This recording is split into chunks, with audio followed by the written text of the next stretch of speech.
जय श्री काल के अवतार नमो नमः। जय श्री काल के अवतार नमो नमः। नमस्कार, गाहशाही मरहबा, सत श्री अकाल। आप सभी को मैं ब्यूटी रानी ढाका बांग्लादेश से अलरा टीवी के मंच से शाब्दिक स्वागत करती हूँ और नए साल की आप सभी को बहुत-बहुत मुबारकबाद, शुभेच्छा देती हूँ।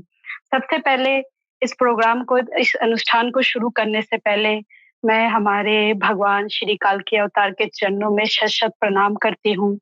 जय काल के अवतार गौहरशाही और हमारे गुरुदेव संत शिरोमणि भगवान सद्गुरु यमुनासल गौहर महाराज जी के चरणों में शत-शत प्रणाम करती हूँ और भगवान कल के अवतार का नाम लेके, परमेश्वर कृष्ण जी का नाम लेके इस प्रोग्राम को जो हर शनिवार को अलरा टीवी के मंच से सत्य सनातन धर्म परिचर्चा अनुष्ठान विषय गीता सुगीता होता है, उसमें आप सभी का स्वागत करती हूँ।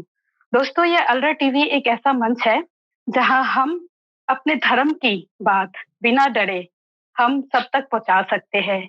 कल के अवतार गौहरशाही जी और उनके एकमात्र प्रतिनिधि ने हमको ये मंच दिया है जहां से हम रूहानियत सीख सकते हैं, आत्मिक ज्ञान सीख कर अपने-अपने धर्मों में खरे उतरकर और जो हमारे ये धर्मवासी है, जो धर्म से विमुख हो गए, उनको हम सनातन धर्म का या इस्लाम धर्म का या किसी भी धर्म का सही रास्ता यहाँ से हमको मिल सकता है। तो आइए हम इस नए साल में ये सोचे बगैर कि यहाँ पता नहीं क्या होता है या किसी की बात को कान में लेकर जो है ना हम सुन के बस विभ्रांत होने से अच्छा है कि हम अलरा टीवी के ज़रिए डायरेक्ट संत शिरोमणि भगवान सद्गुरु यमुनासल गौहर जी के बारगाह में अपना सर रख के अपने सारे जो सवालात है, जो हमारे प्रश्न हैं, हमारे धर्म से रिलेटेड या कोई भी ऐसी बात जो हमें कल के अवतार तक या ईश्वर तक पहुँचने में अलरा टीवी में आने में हमें मुश्किलात खड़ी कर रही है।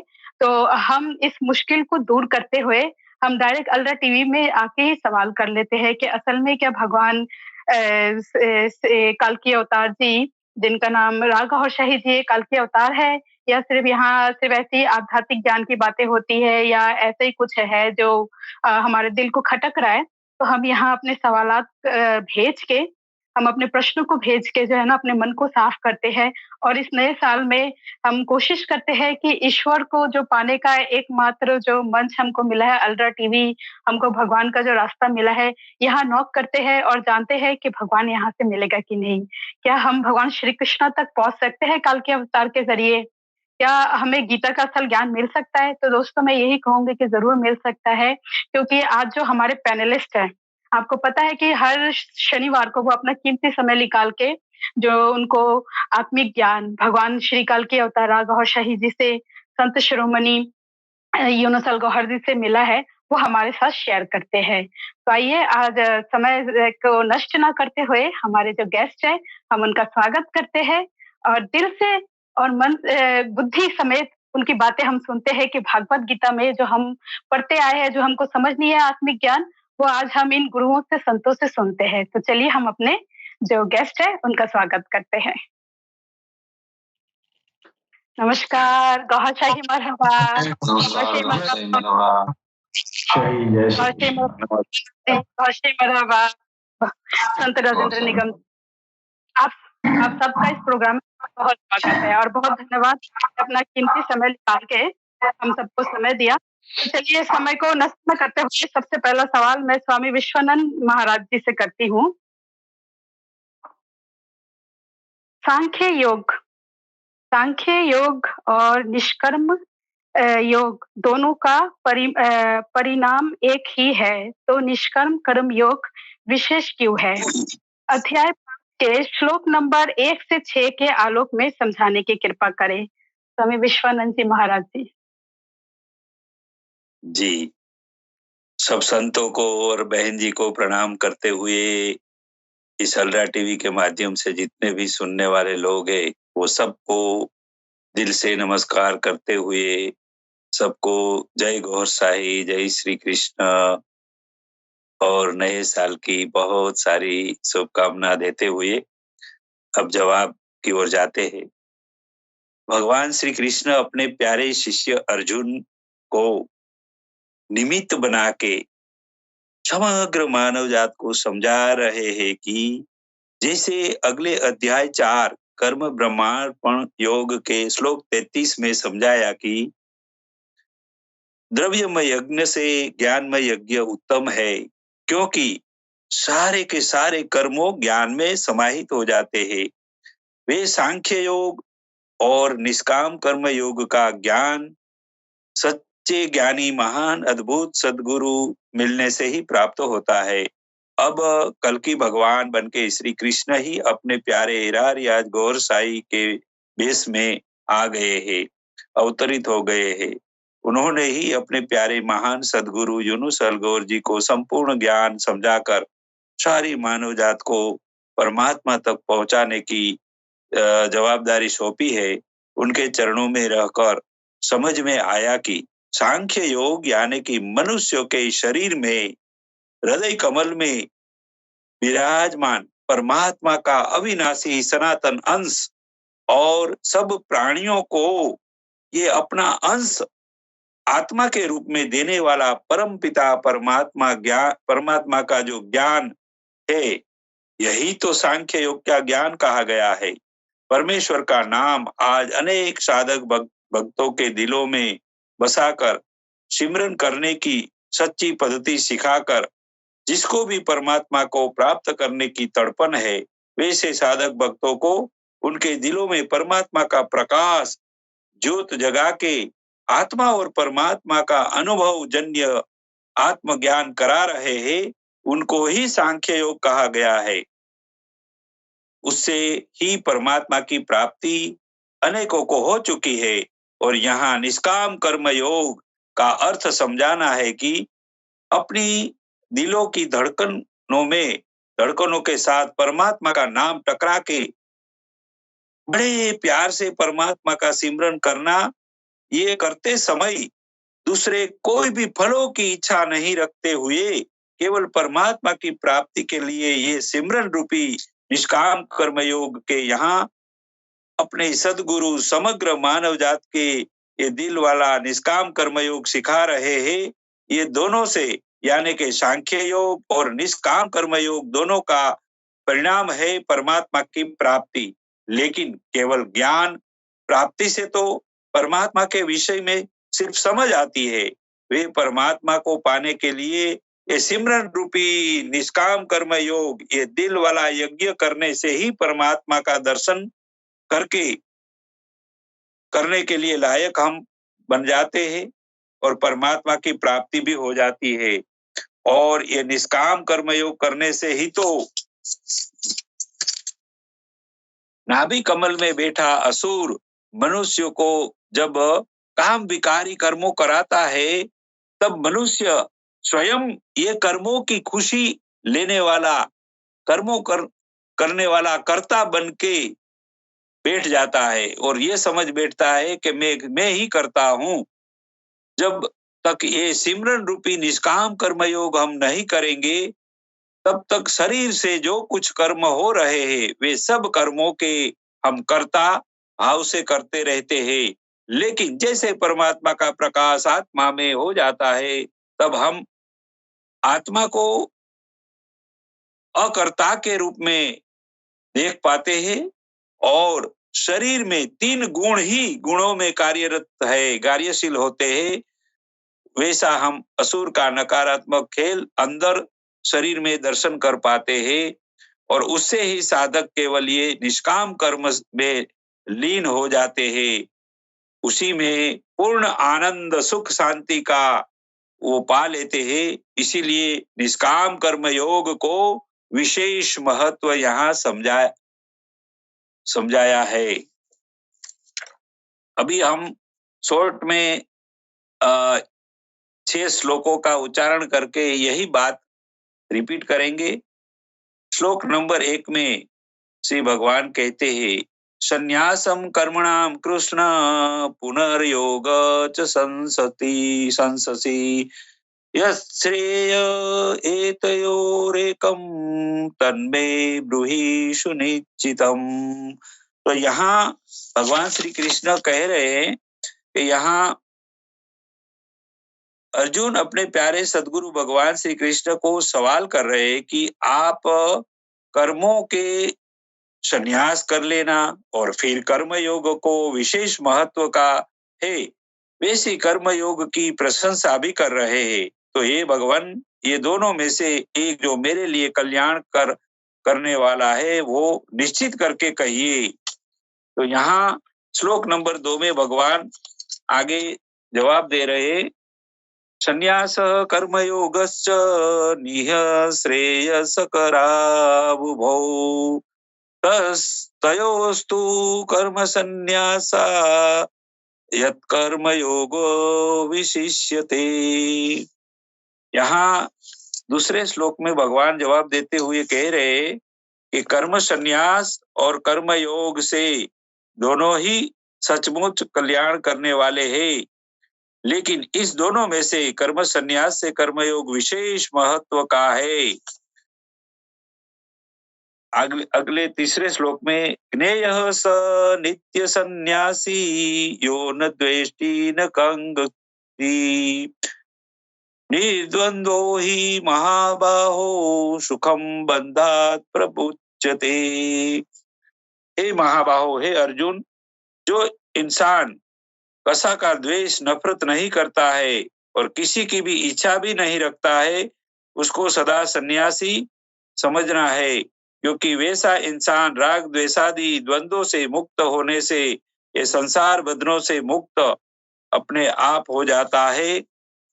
यहाँ चौथे श्लोक में सांख्य योग पृथक बाला प्रवदन्ति न पंडिता एकमप्यास्थितः सम्य गुबर्योर्विन्दते फलम। सांख्य और योग अर्थात ज्ञान और कर्म, ये दोनों अलग अलग है। वैसे तो अज्ञानी लोग ही कहते हैं, ज्ञानी पंडित लोग वैसा कहते नहीं है, क्योंकि कोई भी मनुष्य ये दोनों में से एक को भी अगर उत्तम रीति से समझकर आचरण करते हैं तो वे दोनों का फल स्वरूप परमात्मा को पा लेते हैं। यहाँ 5वें श्लोक में यत्सांख्ये प्राप्तये स्थानं तद्योगेरपि गम्यते एकम सांख्यम च योगच्च यः पश्यति स पश्यति।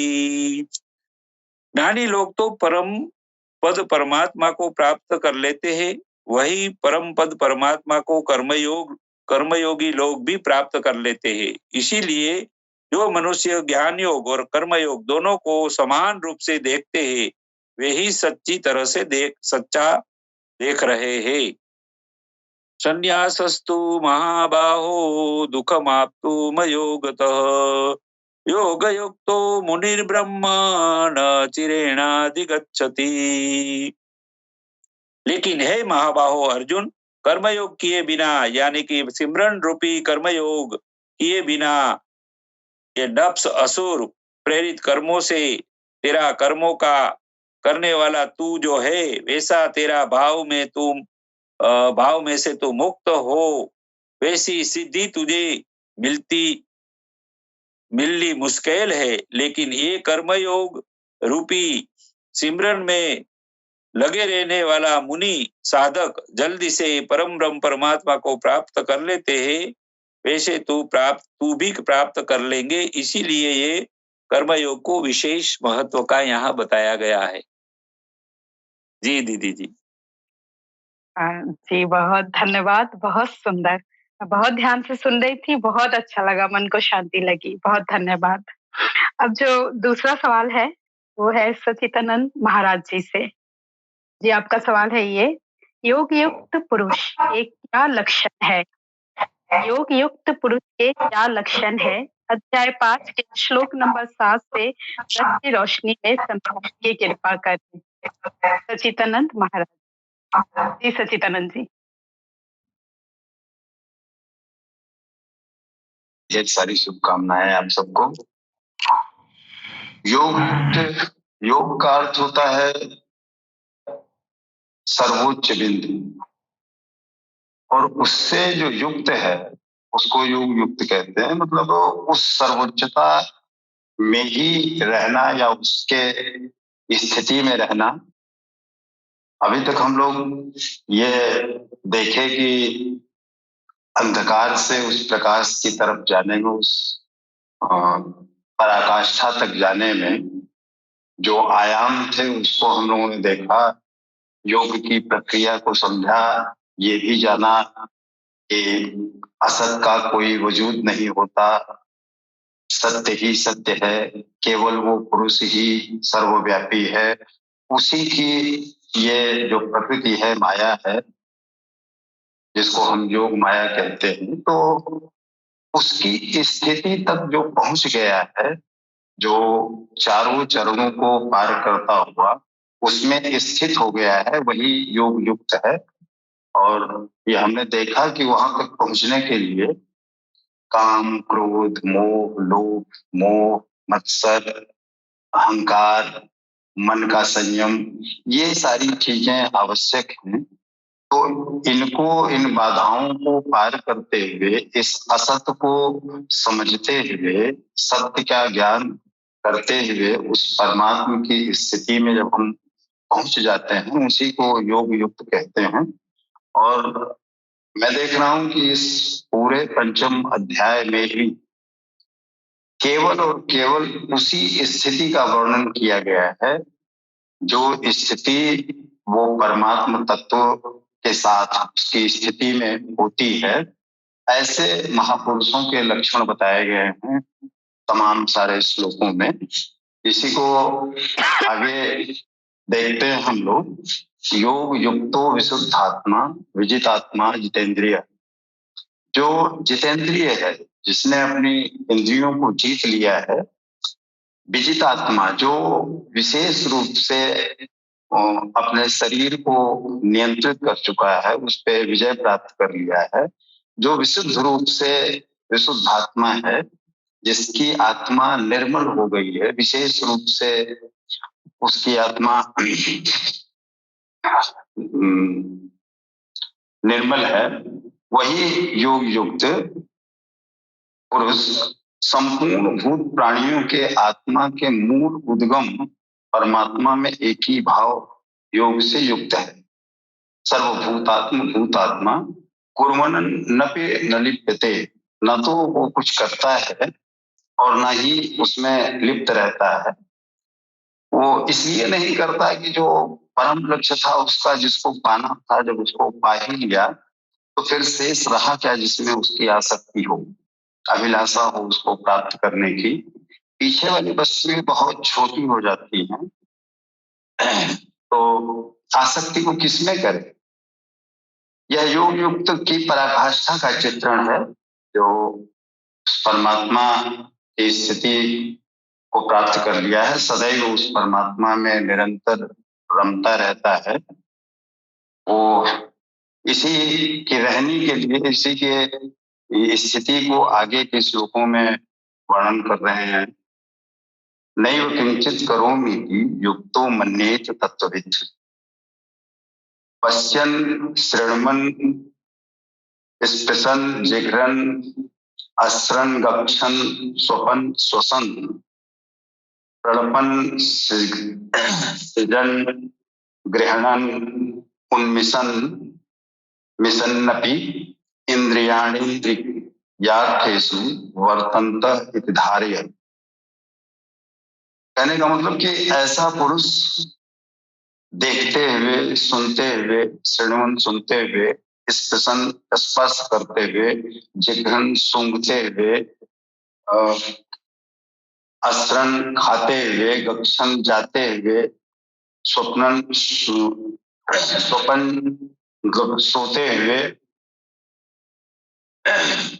असन लोग, उसकी ये स्थिति है कि अप्राप्ति के पश्चात वो जो स्थिति में आ जाता है, वो यही स्थिति होती है कि वो कुछ भी कर रहा है, सुन रहा है, स्पर्श कर रहा है, सूंघ रहा है, भोजन कर रहा है, जा रहा है, सो रहा है, श्वास ले रहा है, बोल रहा है, त्याग करता है, ग्रहण करता है, आंखों को खोलता है या आंखों को बंद करता है। इंद्रियां अपने अर्थों में अपना काम कर रही हैं, लेकिन वो ऐसी धारणा बना लेता है, वो ऐसी स्थिति में आ जाता है कि सब कुछ करते हुए भी वो कुछ नहीं करता, परमात्मा से बढ़कर कुछ है ही नहीं। और जब वह उसमें स्थित हो गया तो वो किस सुख की कामना करे, किसका दर्शन स्पर्श इत्यादि वो करेगा।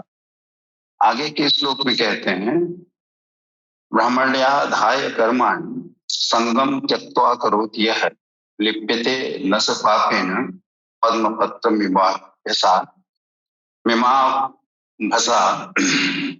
जैसे पद्मपत्र कमल का पत्ता जल में और कीचड़ में रहते हुए भी उसके ऊपर एक बूंद पानी की नहीं टिक पाती, वैसे ही जो पुरुष सब कर्मों को परमात्मा में विलय करके साक्षात्कार सहित कर्मों का विलय हो जाता है, इससे पूर्व नहीं, आसक्ति को त्याग करके अब जब आगे कोई वस्तु पाने की रही नहीं तो किसकी अभिलाषा, वह भी इसी प्रकार लिप्त नहीं होता है अपने कर्मों में और ना ही कुछ करता है। जैसे कमल कीचड़ में रहता है, पानी में रहता है, लेकिन तमाम थपेड़ों, तमाम हवाओं के बाद भी उसके पत्ते पे एक बूंद पानी की टिक नहीं पाती, वैसे ही संपूर्ण क्रियाकलापों में लिप्त रहते हुए भी ऐसे पुरुष जो योग युक्त हैं, जो उस परमात्मा में रम रहे हैं या उनकी स्थिति में हैं, वो किसी भी कर्म में लिप्त नहीं होते, ना ही कोई कर्म करते हैं। जी जी जी, यही योग। बहुत धन्यवाद। उसके लक्षण बहुत बहुत सुंदर, बहुत ही खूब, बहुत अच्छा लगा सच्चिदानंद महाराज जी, आपका वर्णन बहुत सुंदर है। अब जो नेक्स्ट क्वेश्चन है, सवाल है, वो मैं संत राजेंद्र निगम बाबू जी से करना चाहूंगी। ब्रह्मवीद की निर्मतम और उच्चतम सीमा क्या है? ब्रह्मवीद की और उच्चतम सीमा क्या है? अध्याय 5 के श्लोक नंबर 15 से 18 की रोशनी में समझाने की करें। जी राजेंद्र निगम बाबू जी। सबसे पहले हमारे वरिष्ठ संत जन जो पैनल में बैठे हुए हैं, उन सभी दिव्य महापुरुषों को मैं सन्माकर प्रणाम करता हूं। जय श्री कृष्ण, जय गौरशाही। बहन जी ने जो सवाल किया है, ब्रह्मणत्व की न्यूनतम सीमा और उच्चतम सीमा, जैसा कि स्वामी सच्चिदानंद जी महाराज तो पीछे बता चुके हैं कि ये जो भगवान कृष्ण ने 4 वर्णों की रचना किया है, वो दरअसल ये वो नहीं है जो दुनिया समझती है। ये शूद्र, वैश्य और क्षत्रिय, ब्राह्मण, ये साधना की राह में जो साधना पद्धति है, इस साधना में ये जो है उन्नतियों का ये एक तरह का स्टेप है कि आपकी उन्नति ये 4 स्टेपेज में आध्यात्मिक उन्नति दिखाई देती है। जब आपकी उन्नति सबसे उच्चतम स्तर की होती है, सबसे उन्नत अवस्था जो होती है वो ब्राह्मण की होती है। यानी ब्राह्मण के स्थिति में आप तब जाएंगे जब आपको ब्रह्म प्राप्त हो जाएगा। यानी ईश्वर से साक्षात्कार जिसने कर लिया वो ब्राह्मण है। और अध्यात्म में जो प्रवेश नहीं किया, अभी वो दरिया के किनारे खड़ा है, तब तक वो शूद्र है। जो दरिया में कदम रखा तो वो वहां से राह तरीका शुरू हो गया। अब वो वहां से वो वैश्य में दाखिल हुआ, वो दरिया में, फिर उसमें आगे उन्नति होती है, उसके गुणों में निखार आता है, फिर वो क्षत्रिय होता है, फिर वो ब्राह्मण होता है। तो आपने जो सवाल किया है कि ये जो है इस ब्राह्मणत्व की न्यूनतम और उच्चतम सीमा, तो यानी ब्रह्म तक पहुंचने वाला में भी जो है, इसमें भी दो दर्जे हैं, एक ब्रह्मत्व की उच्चतम सीमा, एक निम्नतम सीमा। तो ये इसी तरह जो है हमारे इस्लाम में भी कहा गया है कि राह सुलूक में जो राह तरीकत है उसके भी 4 स्टेजेस हैं, 4 तरह के दर्जे हैं।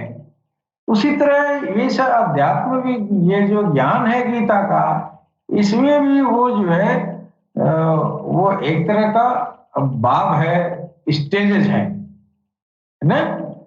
तो जैसे हमारे भगवान सदगुरु कहते हैं कि जकुरियत, खशियत, खुशियत, हुरियत, ये रसाई के ऊपर है। जो जितना तक रसाई किया तो ये एक मानक है कि आप यहां तक पहुंचे, है कि नहीं। तो ये जो है, जैसे जकुरियत में कहा गया कि इंसान हाँ, ये जब सूफीवाद जो चला, ये जो है दुनिया में, जब मोहम्मद रसूलुल्लाह का आगमन जब धरती पर हुआ, तो जो रूहानियत चली, तो उस रूहानियत का पहला बाब जो है तरीकत था। और उस तरीकत में जो कदम रखा, है कि नहीं, उसमें भी 2 दर्जे कहे गए। एक वो कि अब वो तरीकत में रवा दवा है, तो वो अभी बेसिक स्टेज। लेकिन एक ऐसा दौर आता है तरीकत के जो दर्जा कमालियत तक जो पहुंच गया, जैसे हजरत अली रज़ी अल्लाह अन्हु के जमाने में, कि आप रेत पर बैठे थे और रेत पर भगवान का, अल्लाह का जिक्र करते थे, और वो रेत में रेत बन गए, वो पानी में पानी बन गए। इस तरह का मिल जाने वाला, इस तरह की स्थिति, ये जो है दर्जाए कमालियत कहा जाता है। उसी तरह ब्रह्मणत्व की उच्चतर सीमा इसको कहा जाएगा, है कि नहीं। तो ब्रह्मणत्व की उच्चतर और निम्नतम सीमा के बारे में हमारे वहां आया है कि ज्ञान के द्वारा जिनका पाप शमन हो चुका है, जो अपुनरावर्ती परम गति को प्राप्त हैं, ऐसे ज्ञानीजन विद्या विनय युक्त ब्राह्मण तथा चंडाल में, गाय और कुत्ते में तथा हाथी में समान दृष्टि वाले होते हैं। उनकी दृष्टि में विद्या विनय युक्त ब्राह्मण न तो कोई विशेषता रखता है और न ही चंडाल कोई हीनता रखता है। न गाय धर्म है, न कुत्ता धर्म है, और न हाथी विशालता ही रखता है। ऐसे पंडित ज्ञाताजन समदर्शी और समवर्ती होते हैं। इनकी दृष्टि चमड़ी पर नहीं रहती, बल्कि आत्मा पर रहती है। अंतर केवल इतना है कि विद्या विनय संपन्न स्वरूप के समीप है और शेष सब कुछ पीछे है। विद्या विनय संपन्न, ये जो है वो है ब्रह्मणत्व की ये निम्नतम अवस्था। तो कोई एक मंजिल आगे है तो कोई पीछे पड़ाव पर है। शरीर तो वस्त्र है, उनकी दृष्टि वस्त्र को महत्व नहीं देती, अपितु उनके हृदय में स्थित आत्मा पर पड़ती है, इसलिए वो कोई भेद नहीं रखते। भगवान श्री कृष्ण ने पर्याप्त गौ सेवा की थी। उन्हें गाय के प्रति गौरव पूर्ण शब्द कहना चाहिए था, किंतु उन्होंने कुछ ऐसा नहीं किया। श्री कृष्ण ने गाय को धर्म में कोई स्थान नहीं दिया। उन्होंने केवल इतना माना कि अन्य जीवात्माओं की तरह उसमें भी आत्मा है। गाय का आर्थिक महत्व जो भी हो, उसका धार्मिक वैशिष्ट्य परवर्ती लोगों की देन है। श्री कृष्ण ने पीछे बताया कि अविवेकियों की बुद्धि अनंत शाखाओं वाली होती है। अब जो अविवेकी होते हैं, वो उनके अंदर बहुत सारे नए नए फिलॉसफी, नए नए लॉजिक पेश किए जाते हैं। आप देख रही हैं कि तमाम सारे इस तरह के तथाकथित जो साधु महात्मा कहलाने वाले, ऐसा बिना सिर और पूंछ का ये दलील देते हैं और ये लॉजिक देते हैं जो हास प्रयास का कारण बनता है। वो उसको कृष्ण ने बताया है कि वो अविवेकी लोग हैं, उनकी बुद्धि अनंत शाखाओं वाली होती है, इसलिए वे अनंत क्रियाओं का विस्तार कर लेते हैं। जितने भी ढोंग पाखंड जो रचा गया है वो क्या है, अविवेकियों की बुद्धि है जो अनंत शाखाओं वाली होती है। तरह तरह के दिखावटी शोभायुक्त वाणी में उसे जो है व्यक्त करते हैं। उनकी वाणी की छाप उनके चित्त पर पड़ती है, उनकी बुद्धि भी नष्ट हो जाती है, वे कुछ पाते नहीं है, नष्ट हो जाते हैं।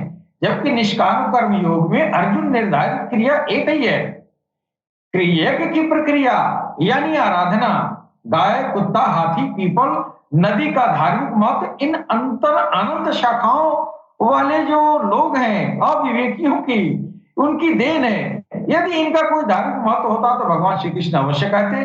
हाँ, मंदिर, मस्जिद इत्यादि पूजा के स्थल आरंभिक काल में अवश्य है, वहां प्रेरणादायक सामूहिक उपदेश भी है, तो उनकी उपयोगिता भी अवश्य है, वो धर्मोपदेश का केंद्र है।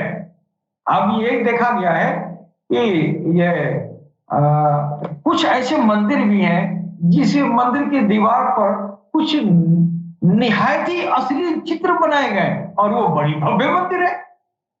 तो ये क्या है, यह जो है उनकी इंसान के लिए उसकी उपयोगिता है, और जो उपयोगिता है उसको लोग उल्टा समझ के और दुनिया में तरह तरह के लॉजिक पेश करते हैं, जबकि वहां जो है जो तस्वीर जो दिखाई गई है उसके पीछे ये संदेश है वो इंसानियत के लिए कि देखो ये जो नंगे चित्र मंदिरों पर देख रहे हो ना, इसके पीछे भगवान है, यानी ये दुनिया है, इससे आगे जाओगे फिर तुमको प्रभु मिलेगा। तो अच्छा संदेश है, संदेश तो कोई खराब नहीं है, लेकिन देखने वाले तस्वीर देख रहे अरे ये भगवान के मंदिर है, इस पर ऐसी ऐसी अश्लील कृतियां रची गई है। नहीं नहीं, वो उपदेश दिया जा रहा है, लेकिन जो अविवेकियों की बुद्धि वाली, जो अनंत शाखाओं वाली जो होती है, उस पर ऐसे ऐसे लॉजिक पेश करेंगे जिसमें वैमनस्यता फैलता है। तो एक पंडित तो वह है जो पुण्य ज्ञाता है, और दूसरा वह जो विद्या विनय संपन्न है। वैसे यह जो है वस्तुतः प्रत्येक श्रेणी की दो सीमाएं होती है, एक तो अधिकतम सीमा पराकाष्ठा और दूसरी प्रवेशिका का अथवा निम्नतम सीमा। निम्नतम सीमा उदाहरण के लिए भक्ति की निम्नतम सीमा वह है जहां से भक्ति आरंभ होती है विवेक, वैराग्य और लगन के साथ जब आराधना करते हैं, और अधिकतम सीमा वह है जहां भक्ति अपना परिणाम देने की भी स्थिति में आ जाती है। ठीक इसी प्रकार ब्राह्मण की श्रेणी है, जब ब्रह्मा में प्रवेश दिलाने वाली क्षमताएं आ जाती हैं, उस समय विद्या होती है, विनय होता है, मन का शमन, इंद्रियों का दमन, अनुभवी सूत्रपात का संचार, धारावाही चिंतन, ध्यान और समाधि इत्यादि ब्रह्म में प्रवेश दिलाने वाली सारी योग्यताएं उसके अंतराल में स्वाभाविक रूप से कार्यरत रहती हैं। यह ब्राह्मणत्व की निम्नतम सीमा है।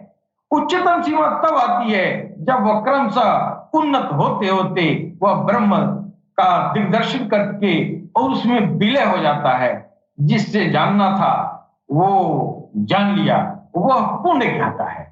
अब ये कहा जा रहा है कि क्रमशः उन्नत होते होते ब्रह्म का दिग्दर्शन करके उसमें विलय पा जाता है।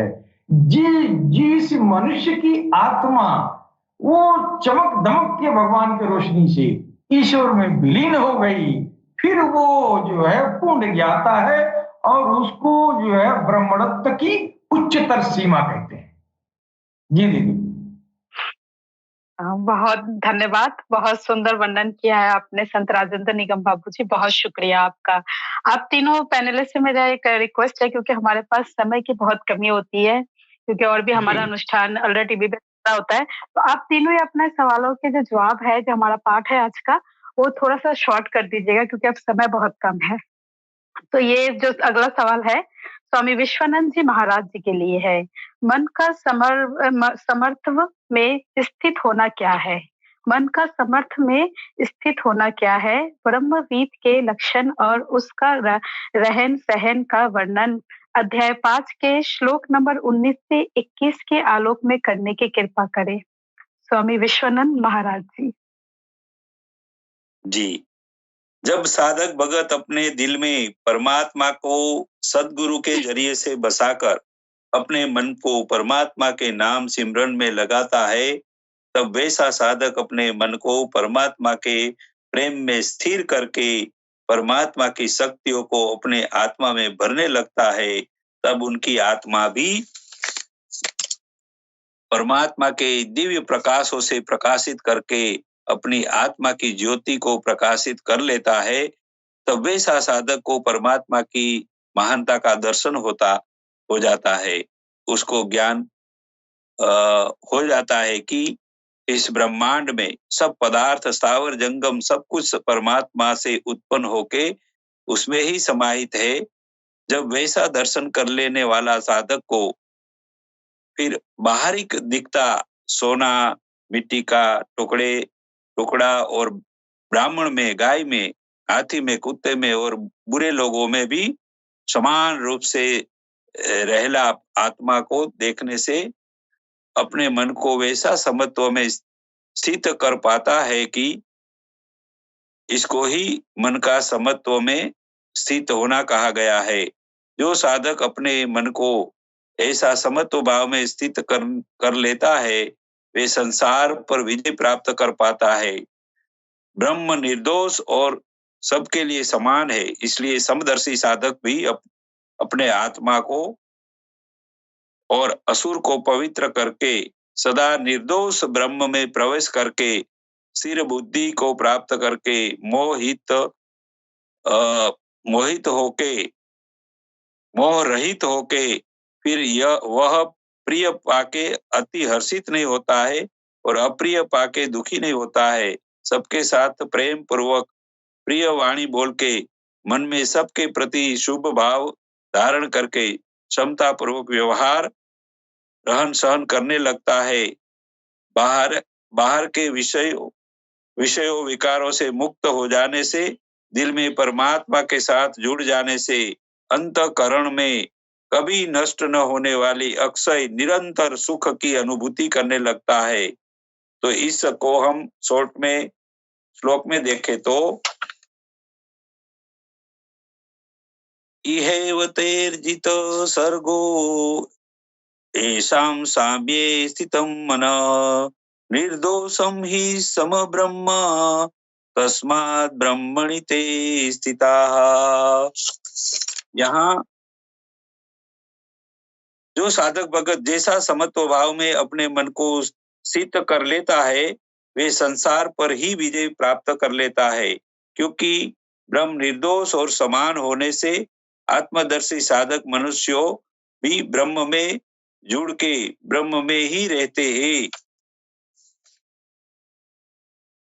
20वें श्लोक में न प्रयुष्येत प्रियं प्राप्य नो द्विजेत प्राप्य चास्प्रियं स्थिर बुद्धि रसमूढ़ो ब्रह्मविद् ब्रह्मणि स्थितः।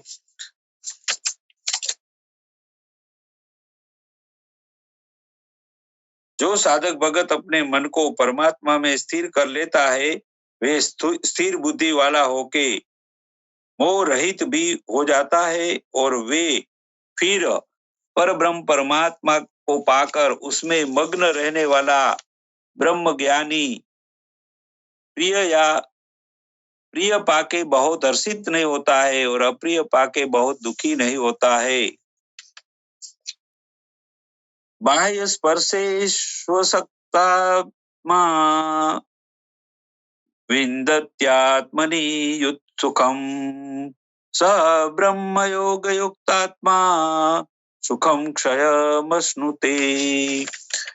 बाहर के विषय विकारों में जो साधक मनुष्य अनासक्त चित्त वाला हो जाता है, वे अपने अंतःकरण में यानी कि अपने दिल में सुख को प्राप्त कर लेता है।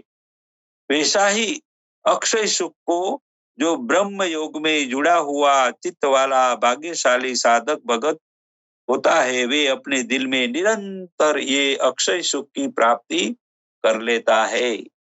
जी दीदी। बहुत धन्यवाद, बहुत सुंदर विश्वानंद जी महाराज जी, बहुत शुक्रिया। अब जो 5वां सवाल है वो स्वामी सच्चिदानंद महाराज जी से है। कौन सा मनुष्य योग यथार्थ है, योग युक्त है? कौन सा मनुष्य सुखी है जिसके पीछे कभी दुख नहीं है? ये अध्याय 5 के श्लोक नंबर 22 से 25 की रोशनी में समझाने की कृपा करें स्वामी सच्चिदानंद महाराज जी। भगवान कृष्ण पुनः उसी स्थिति में रहने वाले महर्षियों या साधकों की बात करते हुए कहते हैं, ये ही संस्पर्शजा होगा दुख योने एवत आद्यंतवंत कौन्तेय न ते सुरमते बुधा। इंद्रिय और विषयों के संयोग से सब अनुभव करते हैं कि बड़ा सुख मिल रहा है। यहाँ स्पर्श केवल त्वचा का स्पर्श नहीं है, हम नेत्रों से देखते हैं तो ये भी एक तरह का स्पर्श है, कानों से सुनते हैं तो ये भी स्पर्श है। जैसे हम देहात में कहते हैं ना, कनरस बहुत लेट हुआ, तो जिन फर्जी की बातों से हमको सुन के आनंद मिलता है, ये सब इंद्रिय जनित विषय भोग हैं। ये वैसे तो अच्छे लगते हैं, लेकिन ये सब दुख योने हैं, ये सब दुख के कारण हैं। और आद्यंतवंत, आदि और अंत वाले हैं, मतलब ये जन्म भी लेते हैं और मिट भी जाते हैं। और ये नासमान है, कुल मिला कहने का सही है। ये जो वासनाओं पे विजय प्राप्त करने वाले लोग हैं, उनके ही विषय में ये कहते हैं कि हे कौन्ते, जो बुद्धिमान पुरुष हैं या जो उस स्थिति में हैं, विवेकी पुरुष, इन विषयगत भोगों में नहीं फंसते हैं। इंद्रियों के इन स्पर्शों में आखिर है क्या? काम, क्रोध, राग और द्वेष, यही तो है। तो इसके विषय में फिर आगे कहते हैं, शक्नोति हैव यह सोधि प्राक शरीर विमोक्षणा काम क्रोधो वेगम सयुक्त स सुखी नर। जो मनुष्य शरीर के नाश होने से पहले ही काम और क्रोध से उत्पन्न हुए वेग का समन करने की क्षमता रखता है, सक्षम है, वह नर, न माने नहीं, र माने रमन करने वाला, वह मनुष्य इस लोक में योग से युक्त है। मतलब उस परमात्मा में स्थित है, उस परमात्मा तत्व का साक्षात्कार करके, दर्शन करके वार्तालापित हो चुका है, उसी में वो परमानेंट निरंतर रमा हुआ है। ऐसे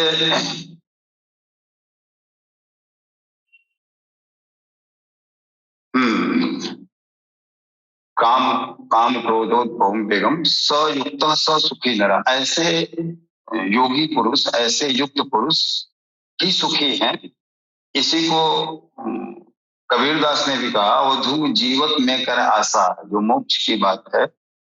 इन राग द्वेष काम क्रोध अहंकार मत्सर, इन पे अगर इस जीवन में जीवित रहते विजय प्राप्त नहीं कर लिया, तो मरने के बाद इस पे यकीन करना मूर्खता है।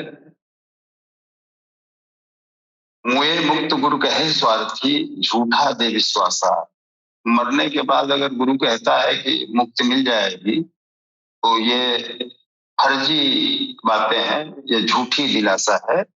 इसलिए इसी जीवन में, इसी शरीर में रहते हुए काम क्रोध मोह लोभ, इन सारे व्यसनों का, इन इंद्रिय जनित विकारों पे विजय प्राप्त कर लेना ही उस योग युक्त पुरुष की पहचान है, यही मुक्ति है। और जब तक वहां तक वो सर्वोच्च बिंदु तक नहीं पहुंचता, उस परमात्मा तत्व को नहीं देख लेता, तब तक उसे मुक्त नहीं मिल सकती इन विकारों से, इन प्रकृति के गुणों से। योन्तः सुखोन्तरा आरामस तथांतर ज्योतिर्रेव यह सयोगी ब्रह्म निर्वाणम ब्रह्म भूतोदिगच्छति। अर्थात जो अंतरात्मा में ही सुख वाला है, वही रमण करने वाला है। अंतरा रामम, अंतरात्मा में ही आराम करने वाला, तथा तो जो अंतरात्मा में ही प्रकाश वाला, साक्षात्कार वाला है, वही योगी ब्रह्मभूत है, वही ब्रह्मनिष्ठ है, ब्रह्मनिष्ठ है। ब्रह्म के साथ एक होकर ब्रह्म निर्वाणम, वाणी से परे ब्रह्म शाश्वत ब्रह्म को प्राप्त होता है। अर्थात पहले विकारों काम क्रोध या अंत, फिर दर्शन, फिर प्रवेश।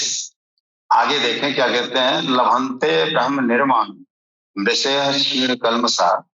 छिन्न द्वैधा यतात्मान सर्वभूत रहते था, सर्वभूत हिते रता।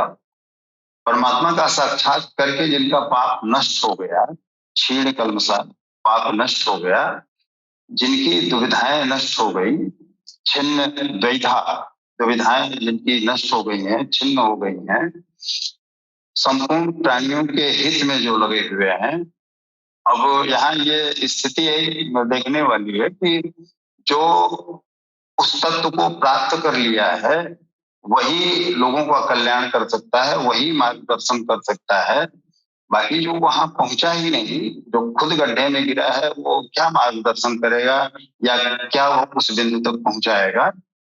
तथा यथात्माना जितेंद्रिय ब्रह्मवेत्ता पुरुष शांत पर ब्रह्म को प्राप्त होते हैं, उसी महापुरुष की ये सब स्थितियां हैं जो उस तत्व में रमता है, उस तत्व को जान लिया है, उस तत्व को पहचान लिया है, अपनी इंद्रिय जनित विकारों से मुक्त हो गया है, अहंकार से मुक्त हो गया है। तो हम देख रहे हैं कि निरंतर उसी एक स्थिति का वर्णन भगवान कृष्ण इस अध्याय में कर रहे हैं कि कैसे काम क्रोध लोभ मोह आदि विकारों से मुक्ति होगी, कैसे हम मोक्ष पाएंगे और किनको योग युक्त कहेंगे। यहाँ एक चीज ध्यान देने वाली है कि अगर आप एक कदम बढ़ते हैं तो वो परमात्मा भी आपकी तरफ 10 कदम चलता है। उस परमात्मा से इस आत्मा का योग हो कैसे? तो आप अपनी साधना के द्वारा, अपने विश्वास के द्वारा, अपनी श्रद्धा की डोर को ऊपर की तरफ ले जाते हैं, उस परमात्मा की तरफ ले जाते हैं, तो वो परमात्मा भी अपनी डोर आपकी तरफ लटका देता है कि लो इसमें बांध लो अपने विश्वास को। तो श्रद्धा विश्वास रूपिण, जो श्रद्धा और विश्वास के साथ उस परमात्मा की तरफ आगे बढ़ता है, वो परमात्मा भी वो डोर, उस प्रकाश की डोर, उस ज्ञान की डोर, उस नूर की डोर लटका देता है। इस दोनों डोरों को बांध देना ही वास्तव में योग युक्त है। वही योग युक्त पुरुष है जिसने उस परमात्मा की डोर से अपनी आत्मा की डोर को बांध लिया और पावर हाउस से जुड़ गया। ठीक वैसे ही जैसे ये सामने बल्ब जल रहा है, यहाँ से हम स्विच ऑफ करेंगे, बुझ जाएगा। हमारे अंदर वो एक तत्व रहते हुए भी जो ज्ञान है वो छुपा हुआ है, ढका हुआ है कालिमा में, काले पर्दे में। तो जब तक वो परमात्मा के ऊपर हम श्रद्धा और विश्वास नहीं करेंगे, उस पर्दे को वो नहीं हटाएगा और अपनी डोर को नीचे नहीं डालेगा, हम योग युक्त नहीं हो सकते। तो जो उस स्थिति में पहुंच गया है उन्हीं का वर्णन यहाँ पे बारंबार सारे श्लोकों में हो रहा है कि योग युक्त है। तो वही योग युक्त है जिसने अपने विकारों पे विजय प्राप्त कर लिया और श्रद्धा और विश्वास की डोर उस परमात्मा से बांध दिया, उसमें स्थित हो गया, उसी की स्थिति में रहने लगा, उसी में अपनी मौज में रहने लगा, वो अपनी मौज में। जी वाह, बहुत सुंदर सचिदानंद जी, बहुत अच्छा लगा आपका वर्णन सुन के। बहुत शुक्रिया, धन्यवाद आपका। जो हमारा आखिरी सवाल है वो संत राजेंद्र निगम बाबूजी से है। श्वास प्रवास का चिंतन क्या है? श्वास प्रवास का चिंतन क्या है? मुक्ति कैसे प्राप्त की जाती है? गीता जी के अध्याय 5 के श्लोक नंबर 26 से 28 की रोशनी में समझाने की कृपा करें। संत राजेंद्र निगम बाबू जी बहन जी, ये श्वास प्रश्वास का यह जो है चिंतन क्या है और मुक्ति कैसे प्राप्त होती है? मुक्ति प्राप्ति का तो अभी हमारे स्वामी सच्चिदानंद जी महाराज ने बहुत अच्छा बयान किया है। फिलहाल मैं भी प्रयास कर रहा हूं इसके बारे में। पहले बात रही आपकी श्वास प्रश्वास के चिंतन की, तो ये जो काम क्रोध लोभ मोह मद मत्सर से जो रहित है, यानी जिसके अंदर ये चीजें नहीं है, जीते हुए चित्त वाले, उसको अपने चित्त पर विजयी कहा गया। वो विजय युक्त है। परमात्मा का साक्षात्कार किए हुए ज्ञानी पुरुषों के लिए सब ओर से शांत ब्रह्म ही प्राप्त है। इस स्थिति को प्राप्त करने का आवश्यक अंग श्वास प्रश्वास का चिंतन है। यज्ञ की प्रक्रिया में प्राण में अपान का हवन, अपान में प्राण का हवन, प्राण और अपान दोनों की गति का निरोध उन्होंने बताया है कि श्वास प्रश्वास का चिंतन जो है कैसे किया जाता है, जिसके जरिए इंसान के मन पर नियंत्रण होता है। एक तो संभाषण के जरिए, नैतिक उपदेशों के जरिए, वेद और पुराणों की ऋचाओं के जरिए सुनाकर उसकी अर्थ और उसका जो है भावार्थ समझा के और प्रयास किया जाता है कि इंसान का जो है मन नियंत्रण में रहे। लेकिन इसके बावजूद ये तो आपका थ्योरी है, लेकिन बिना प्रैक्टिकल का वास्तव में मन पे नियंत्रण हो नहीं पाता है, जिसको भगवान कृष्ण बता रहे हैं ये जो है अपने ये जो है श्लोक में कि ये अध्याय 5 का 27वां 28वां श्लोक है। अस्पर्शांत कृत्वा बहिर्वाद्यां चक्षुश्चैश्यवानरे वान्तारे ध्रुवो ध्रुवो प्राणापानौ समो कृत्वा नासाभ्यंतर चारिणौ यतेन्द्रिय मनोबुद्धि मुनिर्मो क्षपरायणः विगतेच्छा भय क्रोधो यह सदा मुक्त एव स।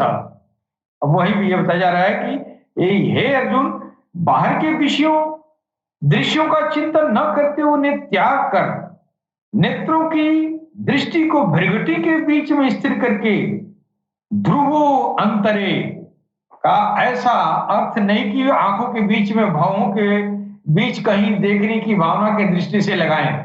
भृगुटी के बीच में बीच का शुद्ध अर्थ इतना ही है कि सीधे बैठने पर दृष्टि भृगुटी के ठीक मध्य से सीधे आगे बढ़े, यानी यहां से और दाहिने बाएं इधर उधर न देखा जाए। नाक की ठोड़ी पर सीधी दृष्टि रखते हुए नसिका के अंदर विचरण करने वाले प्राण अपान वायु को सम करके अर्थात दृष्टि को स्थिर करके सूरत को श्वास में लगा दें, सूरत को श्वास में लगा दें। वो नाम भगवान के नाम का श्वासों के जरिए उसमें लगाने के लिए कहा जा रहा है इसमें कि ये कब श्वास भीतर गई, कितना रुकी, ये जो है लगभग आधा सेकंड रुकती है, प्रयास करके न रोके। कब श्वास बाहर निकली, कितनी देर बाहर रही, कहने की सुनने की आवश्यकता नहीं कि श्वास में उठने वाली नाम ध्वनि सुनाई पड़ती रहेगी। जो श्वासों में जो भगवान के नाम की जो वो रगड़ा लगता है उसकी ध्वनि सुनाई भी देती है।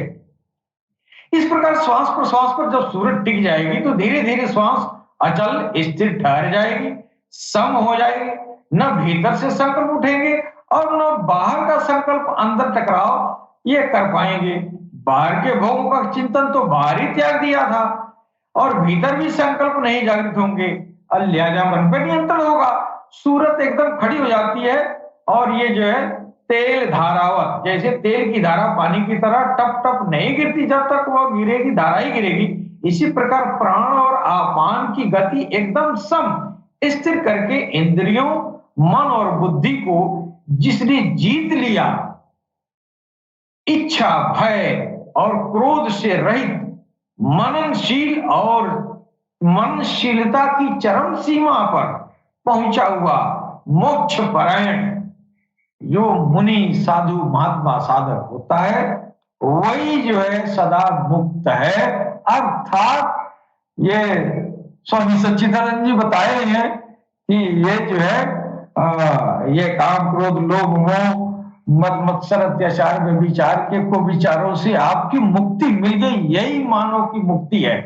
मरने के बाद नहीं है, मरने के बाद कहा ये जो है ये तो आपके साथ रहेगा ही नहीं, ये तो जब तक जिस्म है तब तक आपके साथ काम क्रोध लोभ मोह मद मत्सर अत्याचार में विचार बचे, मर जाएंगे तो कहाँ मुक्ति होगी, जीते जी मुक्ति लेना है जी।